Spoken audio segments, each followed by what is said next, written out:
Имам Бухаридің және имам Муслимнің сахих жинақтарында Алла елшісі саллаллаху алейхи вассаламнан мына хабар жетеді. Алланың елшісі кімге жақсылық жасайын деп сұрағанда, пайғамбарымыз саллаллаху алейхи вассалам анаңа жақсылық жаса деді.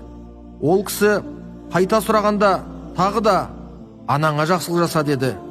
Үшінші рет сұрағанда да анаңа деп жауап бергеннен кейін төртінші ең соңында әкеңе деп жауап берді.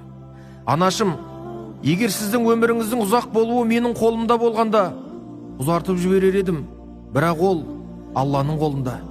Сізге деген перзенттік борышымды өтей алар ма екенмін? Бәрі өзгереді, тек ананың балаға деген сезім өзгермейді. Айналаңыздағы адамдардың сізге деген мәмілесі өзгереді, бірақ анаңыздың сізге деген жылы шырайы мен махаббаты ешқашан өзгермейді. Күндердің күні болғанда жаныңыздағы адамдар сізді сырт айналып кете барады. Қиындыққа, сынаққа ұшырағанда жұрттар сізден іргесін аулақ салады, бірақ ана сізді ешқашан тастап кетпейді. Адамға ана бір рет қана беріледі. Оның орнын ешбір адам баса алмайды. Ол сенің рахатың үшін түндерін ұйқысыз өткізді. Сенің алаңсыз ұйқың үшін қаншама таңдарын уайыммен аттырды. Есіңе бір алшы, жатарда үстіңе көрпе жамылмай ұйықтап едің, таңертең үстіңде жылы көрпе. Ұйқыдан бұрын дәм тұзың есіңде ме? Ал сен төсектен бас көтергенде ыстық шайың мен жұмсақ наның дайын еді. Сабаққа бар деп кім оятатын еді? Таң сәріден тұрып киімдеріңді кім дайындайтын еді? Үйден шығарып салып көшенің арғы жағына өтіп кеткеніңе дейін тапжылмай артыңнан қарап тұратын кісі кім еді? Осы көріністі есіңе бір алшы, ұмытып қалдың ба? Дәл қазір сенің анаң бар болса, оған деген мәмілеңнің қалай екенін бір есіңе түсірші. Көңілің тола ма?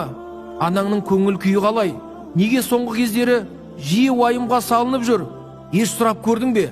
Күнделікті қал ахуалын біліп отырудың өзі былай тұрсын.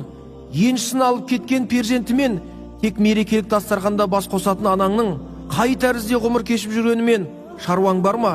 Ең қорқыныштысы, күннен күнге қуаты әлсіреп, қартайып бара жатқан анаңның шын мәнінде разылығына ие бола аласың ба? Анаңның бейнеттің таптарындай әжім түскен жүзінен гөрі қалтаңдағы ұялы телефоныңның экраны абзалырақ. Соған көбірек қарайсың. Ал анаңның қызметінде уақыт өткізуден гөрі әлеуметтік желіде белсенді болғаның маңыздырақ. Бауырым деп алқалайтын достарыңмен, қызметтегі әріптестеріңмен сағаттарыңды сарп етудесің. Ал өміріңнің ғазиз қонағы болған үйіңдегі анаңа қашан асықтың? Анашым, сіз ауырмаңызшы. Сіздің орныңызға сол дертті Құдайым маған берсінші. Мен ауырайыншы, сіз шаршамаңызшы. Сіздің орныңызға мен шаршайын. Сіз әрдайым қуанып жүріңізші, жыламаңызшы. Анашым, әлемдердің Раббысы сізбен бізді өзіне құлшылық етуге, кейін ата-анаға жақсылық жасауға бұйырмап еді.